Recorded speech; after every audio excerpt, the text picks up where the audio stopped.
Estamos de volta com o programa Você Pode Ser Feliz aqui pela Rede Século XXI. Começamos a falar sobre a questão da preguiça, um dos 7 pecados capitais, que às vezes nos incomodam tanto, mas nem sempre a gente tem aquele poder de decisão, até mesmo sobre essa limitação que nós temos. Mas a gente vai ainda ter muita coisa para apresentar para você ainda através desse bate-papo. De Nova Canaã do Norte, em Mato Grosso, a Maria Aparecida de Oliveira, ela pede oração por ela mesma, pede por toda a sua família e pelos seus familiares. A Sandra Maria Gazi Molau, ela é de Flores da Cunha, no Rio Grande do Sul, pede oração por Evandro, pela sua recuperação, pede por Tiago, Sandra e por toda a sua família. Luzia Vieira de Oliveira, de São João da Serra Negra, lá em Minas Gerais, pede oração por ela mesma, por sua saúde, por paz, por todas as necessidades dos seus familiares. De Lages, lá em Santa Catarina, Alaci e Dalina Ferraz da Silva, pede oração pela família, pela sua família, pede também por João Pedro e também pela sua saúde. Maria Luísa de Almeida Oliveira, de Itapeva, no interior de São Paulo, pede oração por cura e libertação de João Marcelino e pede também por oração dela mesma, pede oração por ela mesma, pelas suas necessidades. E de Boituva, no interior de São Paulo, a Eliette de Fátima Luvisoto Carvalho, pede oração por ela mesma, pela sua saúde e também por toda a sua família. Temos mais intenções, daqui a pouco a gente continua lendo todos esses interativos, apresentando diante de Deus as suas necessidades, porque agora a gente continua o nosso bate-papo. Falamos sobre preguiça e agora nós vamos continuar o nosso bate-papo com mais um dos pecados capitais. Não sei se vai dar para falar todos, mas pelo menos algum a gente vai poder levar até as pessoas, eu diria assim, um pouco mais de esclarecimento. Já foi muito bom, né, Fred? Aquilo que nós ouvimos até agora. Eu acho que porque são as vivências da vida, na verdade. A gente está a todo instante sendo tomado por essas tentações, claro, que é isso. Todos nós estamos vivendo essas tentações. E ainda colocando dentro de um contexto ainda familiar, e a gente tem esse desafio a todo instante, é mais desafiador ainda. Exato. Então agora, Reginaldo e Silvia, nós vamos conversar sobre a questão da avareza. Eu pergunto a você que está em casa, o que você entende sobre avareza? Você se considera um avarento? Inclusive tem até uma dramaturgia que trabalha sobre o avarento. Como é que você pensa sobre isso? Então, para ilustrar um pouco mais o nosso bate-papo, vamos assistir a um VT. Acompanhe comigo. Dinheiro na mão é vendaval. É vendaval na vida de um sonhador,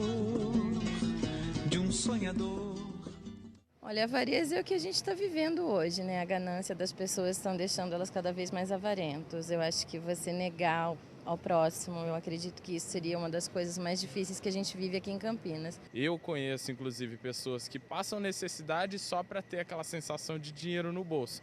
E eu acho que isso não é o correto. Porque muitas pessoas aí estão passando necessidade, às vezes uma pessoa próxima, um primo, um amigo, e a pessoa só para ter o dinheiro, ela prefere abrir mão de ajudar a pessoa, abrir mão de ter um coração bom e ter o dinheiro no bolso. E eu acho que isso é uma coisa que tem que ser aperfeiçoada nas pessoas. No dicionário da língua portuguesa, avareza quer dizer apego excessivo às riquezas, mesquinhez, sovinice e que constitui um dos 7 pecados capitais. Ter grandes objetivos na vida, chegar ao primeiro milhão antes dos 30 anos de idade, acumular riquezas demasiadas, investir muito dinheiro na aquisição de empresas e imóveis, guardar dinheiro para viajar mundo afora, planejar para estudar nas melhores universidades.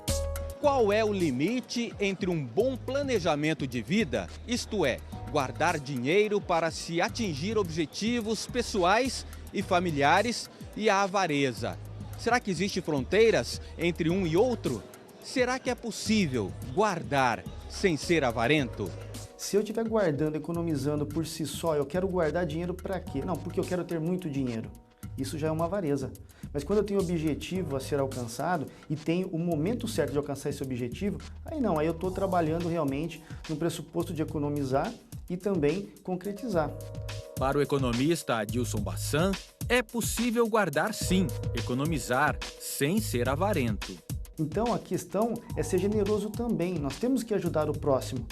E essa questão dos nossos objetivos, eu quero comprar uma casa, ok, mas eu tenho que comprar uma casa, mas ao mesmo tempo eu tenho que me alimentar, ao mesmo tempo eu tenho que me vestir, ao mesmo tempo eu tenho que ser o quê? Eu tenho que compartilhar. Então, além desse objetivo do consumo que nós temos que passar a vida como ela é e se tornar cidadãos, né? Então, na orientação que a gente dá, realmente é ter esse pressuposto. Mas a avareza é muito mais abrangente, segundo a psicóloga Sueli Vicentim. Vai muito além da questão financeira. O avarento é a pessoa que tem medo de ficar sem, de perder, de se sentir diminuído ficando sem. Então a gente tem a avareza de dinheiro, a avareza de informação, a avareza de amor. É aquela pessoa que ela acha que se ela gastar, se ela doar para o outro, tal, existe sempre o risco de ela viver uma privação. Então ela quer guardar para si, ela quer ter muito com ela porque ela acredita que em algum momento ela vai precisar e em decorrência do medo ela acha que ela nunca vai ter ajuda. Ela acha que ela tem que olhar para si e se prevenir daquilo, então ela guarda muito. E você vê o sorriso de uma criança, você vê o sorriso de um adulto podendo se alimentar, podendo realmente fazer alguma coisa, e você fazendo, as duas pessoas ganham. E você tem o que? Mais estímulo para quê? Para você poder conseguir dinheiro, podemos falar dessa forma, poder economizar e poder fazer essa contribuição. Então é um pilar muito forte, né? Ou seja, é uma via que vai e volta para você de uma forma bem maravilhosa. Generosidade é uma coisa que as pessoas precisavam ter um pouco, eu ainda estou em prática disso, de parar de pensar um pouco na gente e começar a ajudar o próximo.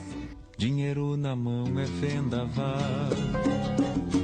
vendaval na vida de um sonhador, Quanta gente aí se engana e cai da cama com toda a ilusão que sonhou. Parabéns para a equipe de produção, né, que providenciou esse VT de maneira tão bonita, tão interessante, não é? E a gente, vendo um economista falar sobre isso, porque a primeira ideia que a gente tem é de que o economista vai dizer, tem que guardar e pronto, não é? Ele tem uma colocação, não sei como é que vocês perceberam isso, é uma colocação muito interessante sobre essa questão da avareza. Para os adolescentes, como é que ele pode traduzir isso? O que eles entendem disso, quando se fala em avareza e tal? Eu acho que eu fico com uma palavra assim que me toca mais no momento, que é a questão da ganância, não é? Eu preciso ter, eu preciso acumular, isso é meu.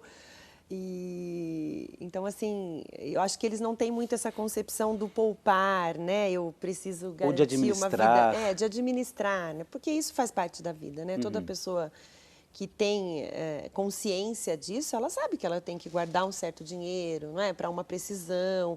Eu não sei se eles medem muito nesse sentido, né? Voltado para isso, mas eu acho que eles têm, sim, um pouco dessa ganância, né? O acúmulo, eu preciso ter mais, né? Até por aquilo que eles veem, até mesmo ou na televisão, ou, independente daquilo que chega até o coração deles, né? O que você achou, Rogério? Eu vejo hoje o jovem, não no sentido dele guardar muito dinheiro, né? De reter muito dinheiro, mas no sentido de consumir em demasia. Né? Assim, o tempo inteiro. Consumismo. Eu acho que até essa nossa cultura atual é uma cultura que o tempo inteiro ela está mostrando para você, compra, é lindo. Você precisa. É prazeroso, você precisa, quer dizer, compre esse carro que você terá a mulher mais bonita do seu lado. Exato. Compre o shampoo X que você terá o cabelo mais sedoso. Não é o nosso caso. Exatamente. O meu caso do Fred já complica. Não deu certo o shampoo. Avisa qual shampoo é esse. Não, brincadeira. Então, nós estamos numa sociedade de consumo que o tempo inteiro é vomitado informações no sentido de consumir, querer mais, né? E nós estamos numa geração que ela quer trabalhar, em pouco tempo quer ser diretor da empresa, quer ser chefe da empresa. Olha, detalhe importante. É bem interessante isso, quer dizer, e tudo isso são os nossos modelos da cultura, né? Quer dizer, quais são as referências hoje do jovem?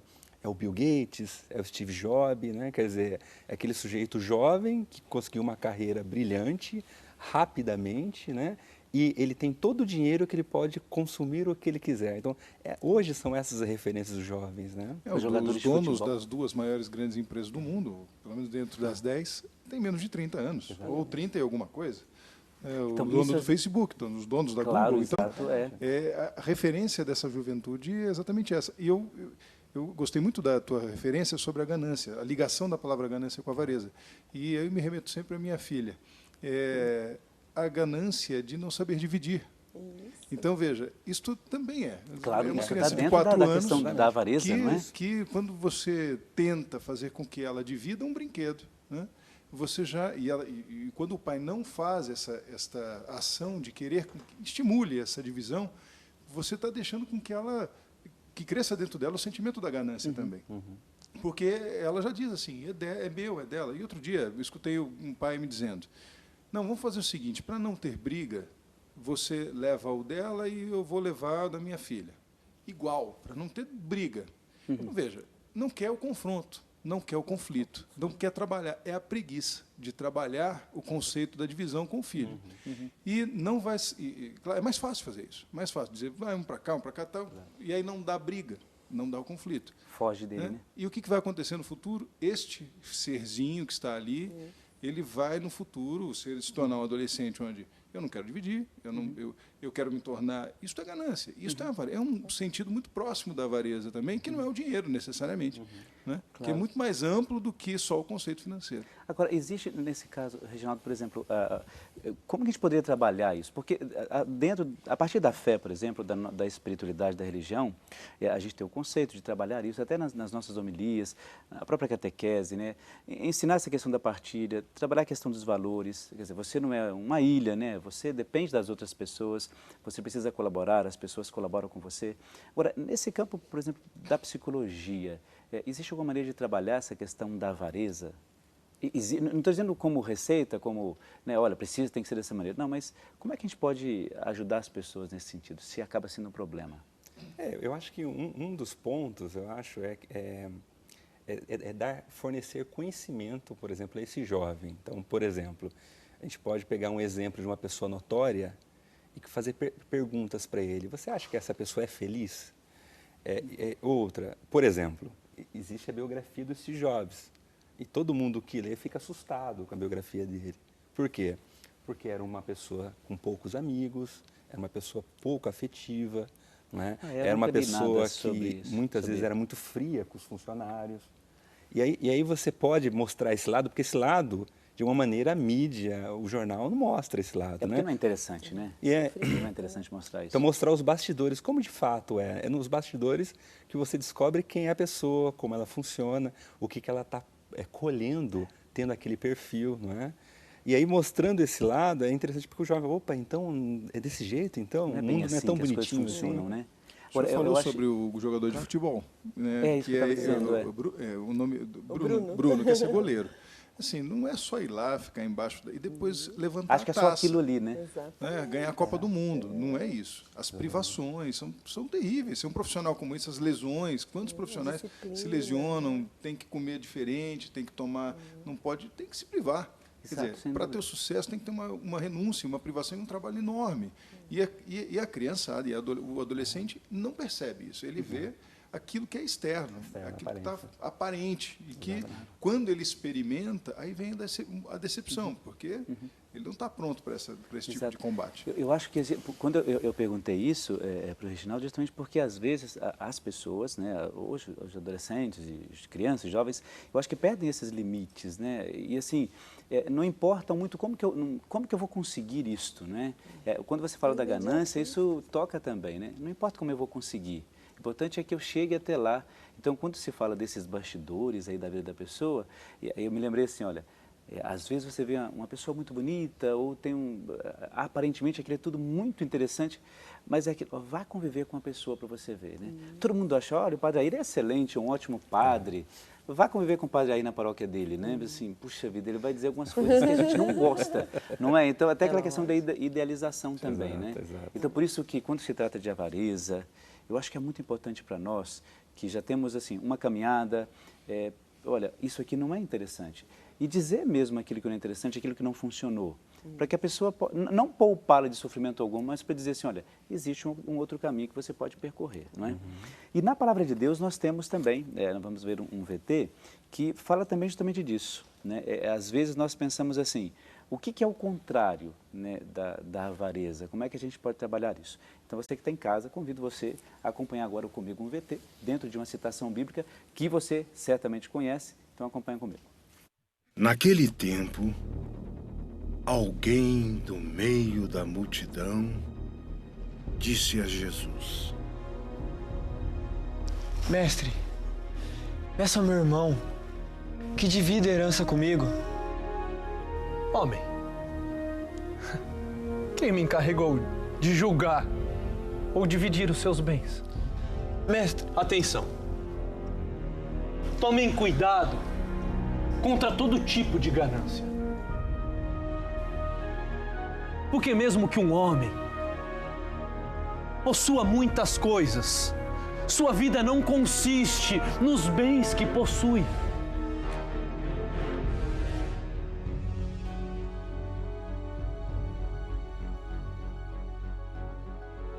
A terra de um homem rico deu uma grande colheita. Ele pensava consigo mesmo: o que vou fazer? Não tenho onde guardar toda esta colheita. E então decidiu: já sei, vou derrubar os meus celeiros, construir outros ainda maiores, e neles vou colocar todo o meu trigo junto com os meus bens. Então poderei dizer a mim mesmo: meu caro, tenho uma boa reserva para muitos anos. Descansa, come, bebe, aproveita. Mas Deus lhe disse: louco, louco. Ainda esta noite pedirão de volta a sua vida. E para quem ficará tudo o que você acumulou? É assim que acontece com quem ajunta tesouros para si mesmo, mas não é rico diante de Deus.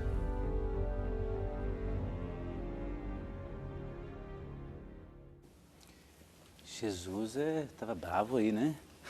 O pessoal acha que Jesus era totalmente dócil, né? O tempo inteiro, né? Tudo certinho, aquele rapazinho ali, tudo ali, você vê depois de uma dessa, né? Eu estava pensando assim, e esse evangelho é muito forte, né? A pessoa acumula, agora o que eu vou fazer? Eu posso ficar bem porque já tenho dinheiro para a vida toda. Insensato, hoje pedirão conta da tua vida. Para quem que fica e como que fica? Vai dar uma bagunça danada, né? Agora, uma coisa importante desse evangelho, dentro de tantas outras, as pessoas, aquilo que Jesus disse, estão acostumadas, eu sei que é chavão isso, mas não tem como fugir. Você é o que você possui. O que vocês pensam disso? Vocês não acham que às vezes isso está muito introjetado na vida da criança, do adolescente, do jovem, não sei. Eu gostaria que vocês pensassem nisso para no próximo bloco a gente voltar nesse assunto. Será que de fato ainda tem essa concepção de que você é, os seus valores, as suas qualidades todas estão dentro daquilo que você tem? Mas só que a gente vai para o próximo bloco com música. Daqui a pouco a gente já volta, é um instantezinho só. Até daqui a pouco.